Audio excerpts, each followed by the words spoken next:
신약성경 디모데후서 4장 1절에서 8절 말씀입니다.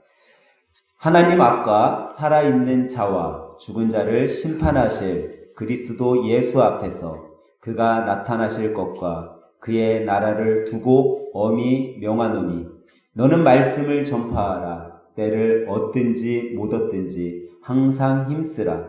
범사에 오래 참음과 가르침으로 경책하며 경계하며 권하라.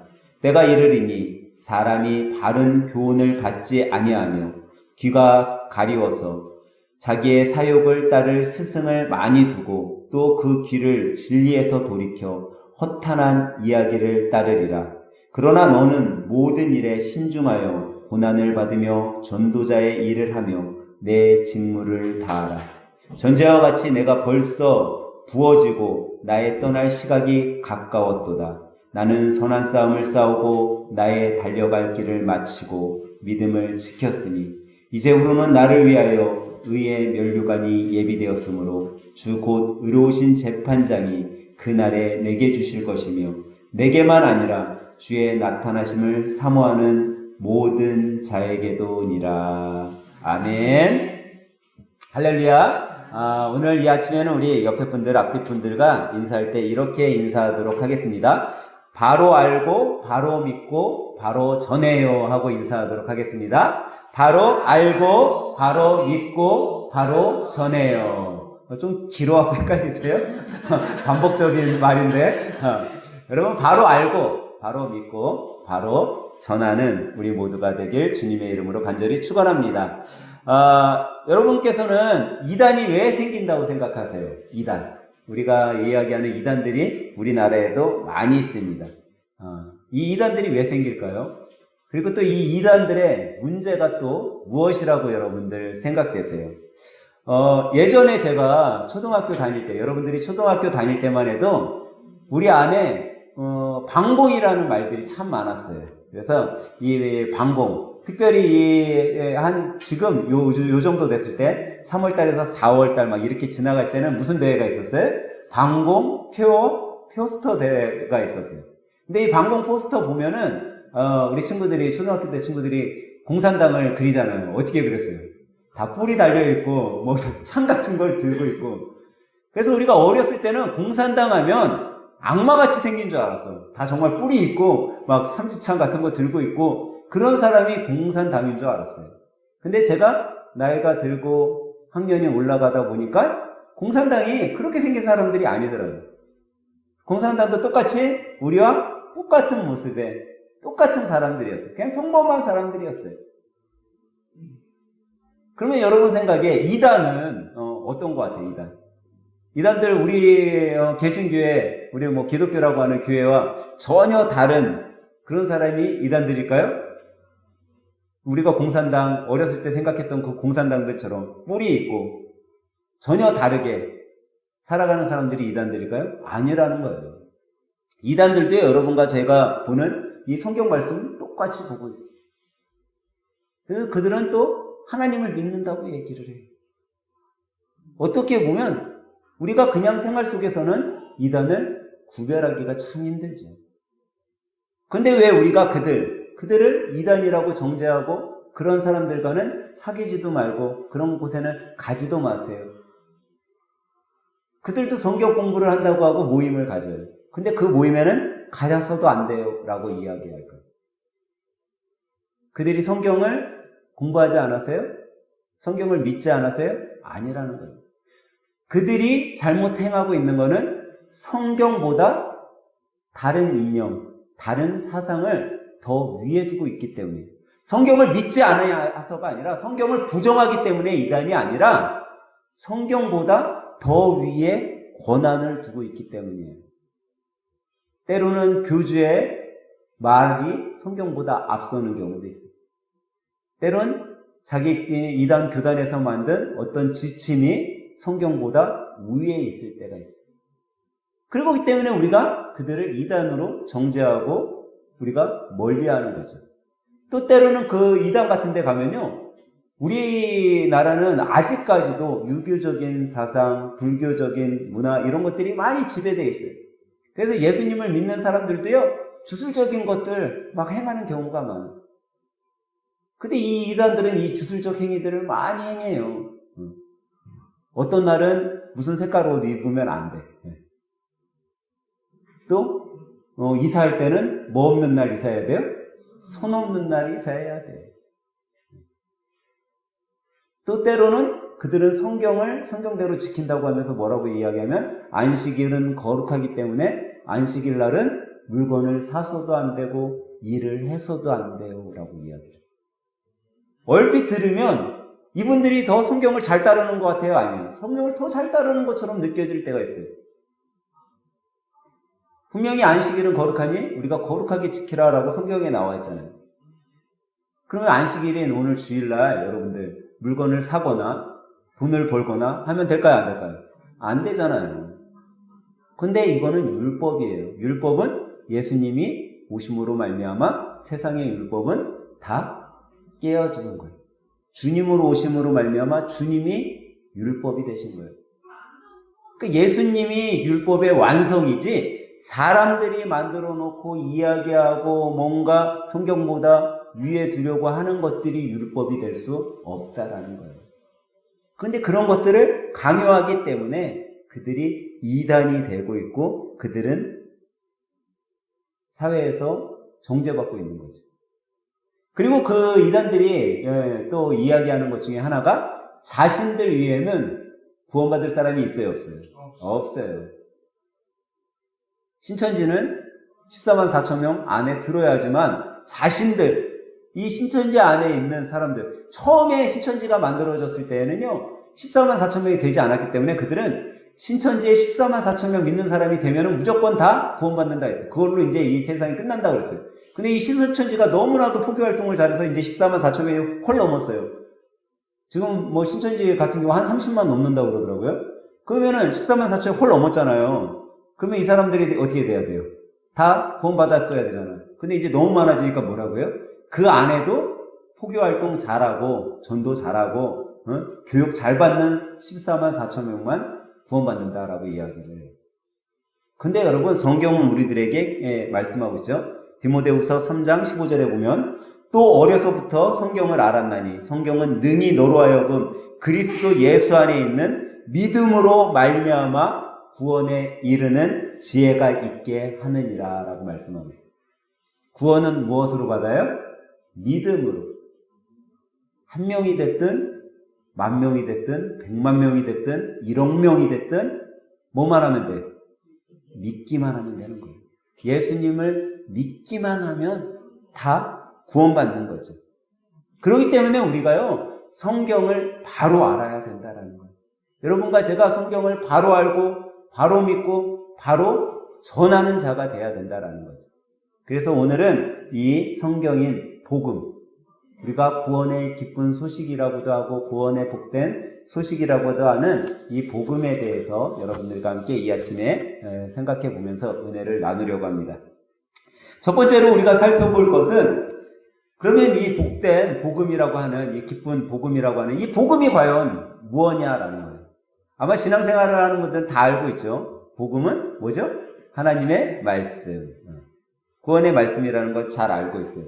근데 제가 방금 말씀드린 것처럼 복음을 우리가 기쁜 소식이라고도 하고 복된 말씀이라고도 이야기를 해요. 근데 왜 복음이 기쁜 소식이냐? 이 복음이 왜 기쁜 소식일까요? 여러분들 혹시 성당에 가보셨어요? 성당 미사 드리는 거 가보셨어요? 어려서부터 그냥 교회에만 충실히 다니셔갖고 딴 거에는 이단에는 가지 않는. 저는요 청년 때 성당이 참 궁금했어요. 왜냐면 어려서부터 뭐 교회 생활만 했으니까 성당에서 뭐 미사를 드린다. 미사가 우리나라 말로 얘기하면 예배잖아요. 미사를 드린다고 하고 그러는데 과연 저는 궁금증이 많아서 이단도 가보고 뭐 신천지도 가보고 옛날에 통일교도 가보고 성당도 다 가봤어요. 청년 때. 청년 때 우리 친구 중에 성당 다니는 친구가 있어서 궁금도 하고 그래서 그 친구를 따라서 이제 미사 드릴 때 쫓아갔어요. 근데 미사를 드리는데요, 이 사람도 예배를 드리는데 뭐 여성분들은 이렇게 면사포 같은 거 그런 거 쫙 하고 하얀 걸로 다 쓰고 있고 남자분들은 종장 차림을 다 하고 미사를 드리는 동안 자분이 하나도 없어. 정말 조용. 저는 예배 드리는 동안 우리, 유빈이, 유찬이가 막 교회 왔다 갔다 해서 시끄러워도 저는 전혀 얘기 안 하잖아요. 이 사람들은요, 미사 드리는 동안 어린이 한 명 움직이지도 않아요. 조용히. 제가 그때, 하나님 앞에 예배 드리는 건 이렇게 거룩하고 엄숙하게 드려야지. 이게 정말 예배 드리는 거잖아. 교회는 그냥 맨날 시끄럽고 애들 또 돌아다니고 이게 무슨 예배 드리는 거야. 그런 마음이 들 정도였어요. 예배는 이렇게 드려야 되는 거 아닌가? 그게 맞는 건 줄 알았어. 그래갖고 제 안에 좀 갈등이 있었어요. 성당이 오히려 하나님 말씀대로 잘 행하는 거 아니야? 이렇게 하나님 앞에 거룩하게 예배 드려야지. 근데요, 제가 믿음 안에 성장하고 하나님의 말씀을 바로 알기 시작해 봤더니 하나님은 거룩하고 엄숙하고 그렇게 예배 드리는 걸 우리들에게 가르쳐 놓지 않으셨더라고요. 성경에 예수님도 설교를 많이 하셨어요. 근데 예수님이 설교하는 곳 어디였어요? 대부분이. 그냥 들판, 산, 길, 바닷가 이런 데서 말씀을 전했어요. 근데 그곳에 어떤 사람들이 모였죠? 어린이, 노인, 남자, 여자 할 것 없이 다 모였어. 그럼 여러분 한번 생각해 보세요. 이 엄숙하고 거룩하게 드리려면요, 우리 유빈이, 유찬이 같은 애들은 미사에 참석을 못해. 걔네들은 다 유아실이나 이런 데 다 가 있어야 돼요. 같이 있을 수가 없죠. 왜? 어린이들을 조용하게 만들 수 있는 사람이 있어요, 없어요? 제가 얘기하잖아요. 애들이 조용하고 애들이 엄숙하면 뭐 한 거예요? 아픈 거예요, 아픈 거. 아픈 거 아니면 쟤는 정말 늙은이야. 둘 중에 하나예요. 근데 예수님은 그렇게 아이들 시끌벅적한 곳에서 하나님 앞에 예배드리고 설교하셨다라는 거죠. 제가 점점 신앙이 커가고 성경을 보다 보니까 하나님께서는 거룩하고 엄숙한 예배를 원하시는 것이 아님을 알게 됐어요. 근데 그거를 나만 깨달았는 줄 알았더니 이 성당의 신부들도 깨닫기 시작한 것 같아요. 요즘에는요, 성당에 가면 드럼 치고요, 기타 치고 시끌벅적해요. 교회보다 더 시끌벅적해졌어. 그리고 거룩하게 미사를 진행하던 신부들이 뭐예요, 요즘에? 유머스럽게 막 이야기를 해야 돼. 신부들이 유머가 있고 미사 진행도 재밌게 하고 그런 성당에는 사람들이 넘쳐난대요. 왜 그들이 바뀔까요? 그분들도 저처럼 성경을 통해 깨닫기 시작하는 거야. 진리는요, 가려질 수가 없는 거예요. 그러니까 이단들도 성경을 가릴 수는 없으니까 포장할 수밖에 없는 거죠. 여러분, 예수님은 유머가 있으셨던 분일까요? 유머가 없으신 분일까요? 성경에 여러분들 예수님이 웃었다는 표현이 있을까요? 없을까요? 성경 열심히 쓰고 있는데 아직 못 찾았나 보네. 성경에 예수님이 웃었다는 표현은 없어요. 예수님이 울었다는 표현은 있어요. 예수님이 우신 거 3번에 걸쳐서 이야기하고 있어요. 예수님이 언제 우셨죠? 나사로가 죽었을 때. 2번째, 예루살렘이 멸망한다라고 이야기할 때. 그리고 마지막 3번째, 예수님께서 십자가의 고난을 앞두고 겟세마네 동산에서 기도할 때 울었어요. 그거는 성경에 나와 있지. 근데 예수님이 웃으셨다는 표현은 하나도 없어. 근데 목사님 어떻게 예수님 웃었다는 표현도 없는데 예수님이 유머 있고 웃으신 분이라는 거 어떻게 알고 있어요? 성경을 열심히 보면 알 수 있어요, 여러분. 예수님의 행적을 이렇게 보면 참 예수님은요, 유머가 많으셨던 분 같아요. 예를 하나 들면 사람들이 예수님을 올가매려고요, 가늠한 여인을 예수님 앞에 데리고 왔어요. 예수님을 어떻게 해서든지 올가매 보려고. 근데 예수님이 뭐예요, 그때? 땅바닥에다 뭔가를 써. 그들한테 아무 대꾸도 안 하고 그냥 써요. 썼더니 이들이 가늠한 여인 돌로 때려 죽이려고 들고 왔던 돌들을 다 어떻게 해요? 땅바닥에다 내려놓고 뒤도 안 돌아보고 돌아가. 여러분, 그 장면을 한번 상상해 보세요. 웃겨요, 안 웃겨요? 별로 안 웃긴 것 같네, 다들. 예수님이 부자가 천국에 들어가기는 뭐가 천국에 들어가는 거에 더 쉽다? 낙타가 들어가는 거가 더 쉽다. 여러분, 이 표현을 한번 생각해 보세요. 부자가 천국에 들어가는 거 어려울 수 있는데 낙타가 바늘기 들어가는 것보다 더 어렵다고 이야기를 하네. 다 안 웃긴 거. 나만 웃겼나 보다. 그러면 한번 하나 더 할게요. 어떤 사람이 세금에 대해서 예수님께 질문을 해요. 예수님, 이 세금을 정말 나라에다 바쳐야 됩니까? 그랬더니 예수님이 뭐라고 해요? 가이사의 것은 가이사에게, 하나님의 것은 하나님에게. 동전에 누가 그려져 있냐라고 말씀을 하셨어요. 안 웃기죠? 네. 수빈이가 저한테 왔어요. 수빈이가 와갖고, 목사님, 세금을 내는 게 맞아요? 틀려요? 그러는 거예요. 근데 제가 동전에 수빈아 누가 그려져 있어? 세종대왕이 그려져 있는데요. 그러면 동전에 그려있는 그 세종대왕에게 이 세금을 바치고 하나님의 것은 하나님에게 바쳐라 라고 이야기를 했어요. 하나님의 것은 뭐예요? 이 세상 모든 만물. 그렇게 이야기를 했다고 한번 여러분 생각해 보세요. 그거까지는 별로 이해가 안 되죠. 근데 어느 날 수빈이가 목사님 이 뭐 티하고 들보의 이야기가 나오는데 이게 무슨 뜻이에요? 그래 잘 이해 안 되지. 너 왜 너 눈에 들보는 보면서 들보가 박힌 거는 모르면서 남의 눈에 티는 보냐? 이렇게 이야기를 했다고 해요. 이렇게 말을 했을 때는 별로 안 웃겨요. 근데 목사님이 수빈아 일로 와봐. 너 들보가 뭔지 모르지? 들보가 여기에 이렇게 집 같은 거 지을 때 석가래처럼 가운데 기둥처럼 들른 거다. 근데 이거는 너무 커서 내가 네 눈에 못 박으니까 마대자루 하나 갖다가 내가 너 눈에 찔러줄게.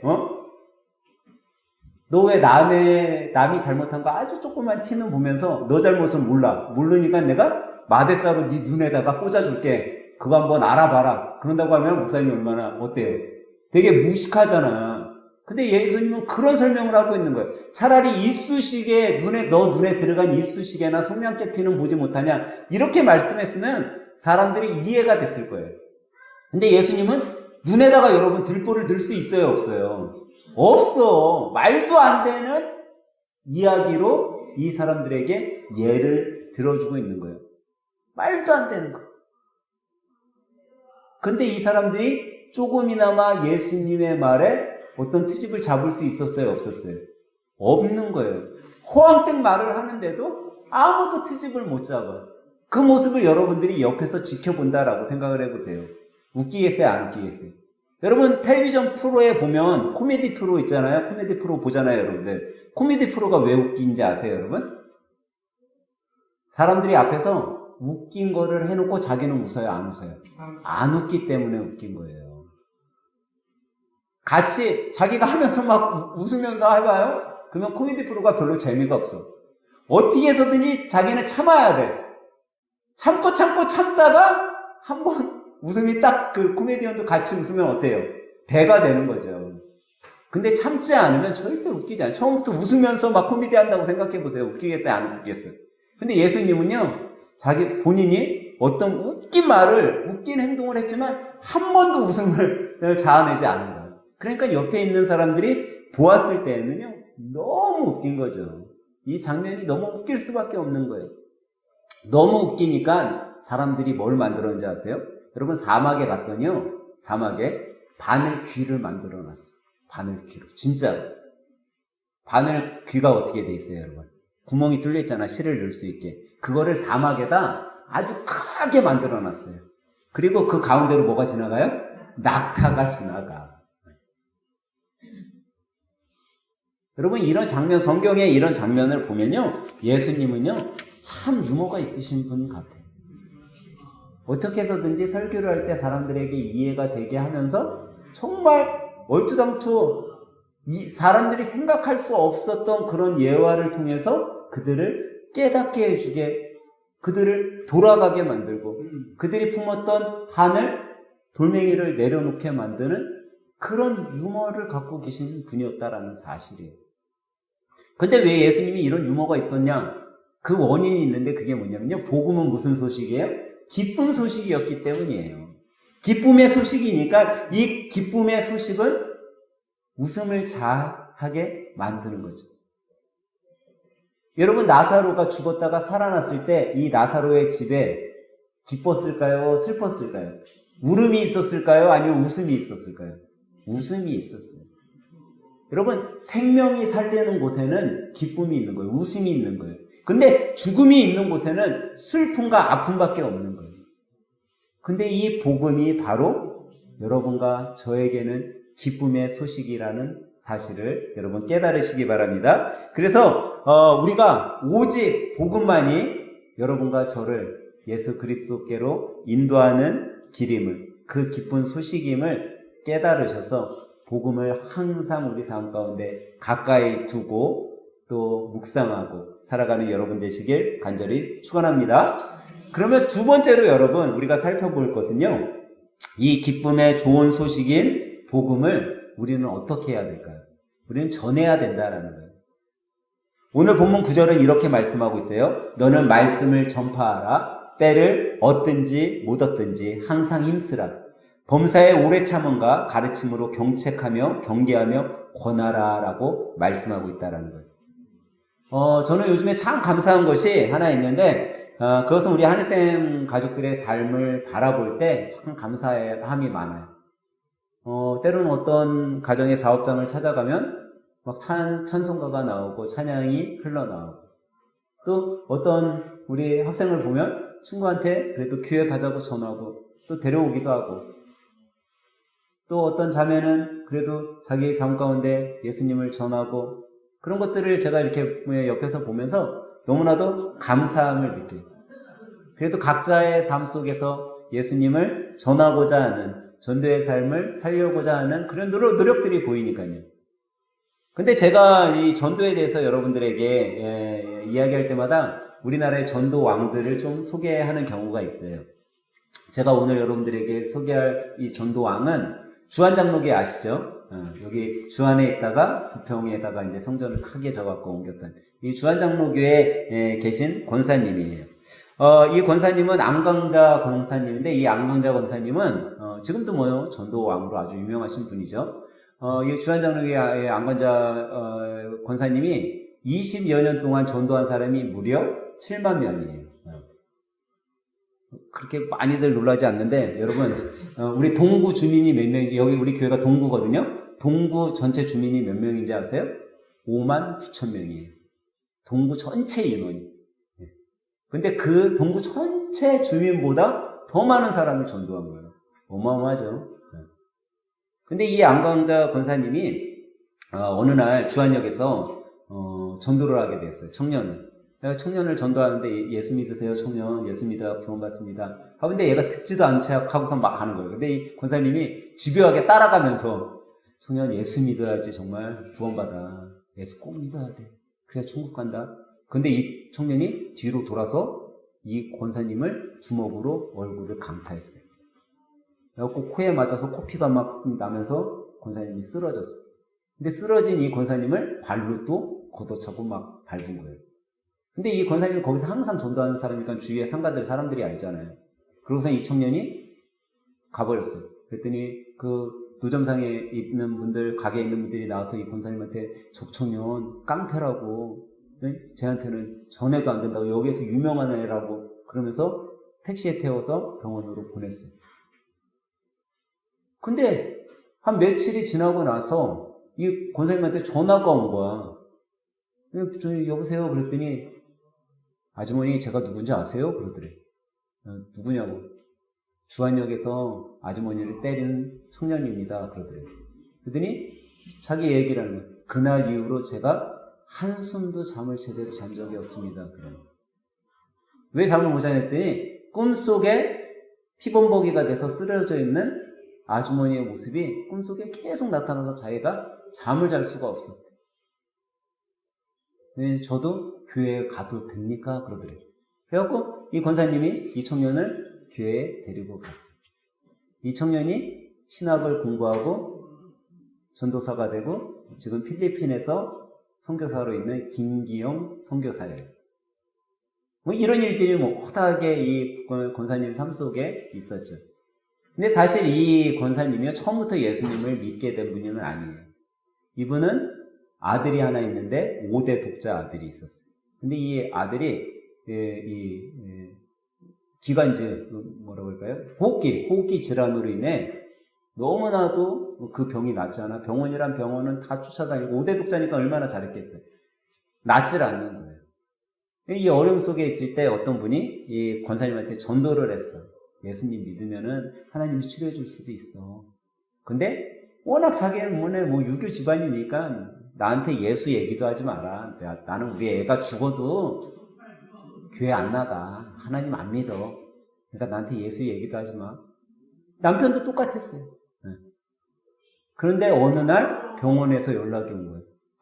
아들이 죽게 생겼다고. 그래갖고 달려갔어요. 아들한테 갔는데 저 아들이 정말 죽게 생긴 거예요. 근데 자기도 모르게 기도가 나오는 거예요. 하나님, 제발 우리 아들 좀 살려주세요. 우리 아들 살리면 제가 하나님이 하라는 대로 살아가겠습니다.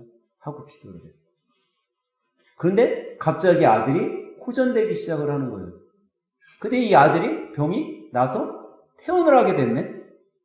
근데 이 유교에 찌들어 있던 사람들은요, 자기가 한번 약속한 거는 철두철미하게 지키는 거야. 이 자기가 하나님한테 약속을 했잖아요. 내가 하나님 뜻대로 산다고 약속을 했으니까 남편한테는 얘기 못하고 교회에 몰래 나가기 시작을 했어요.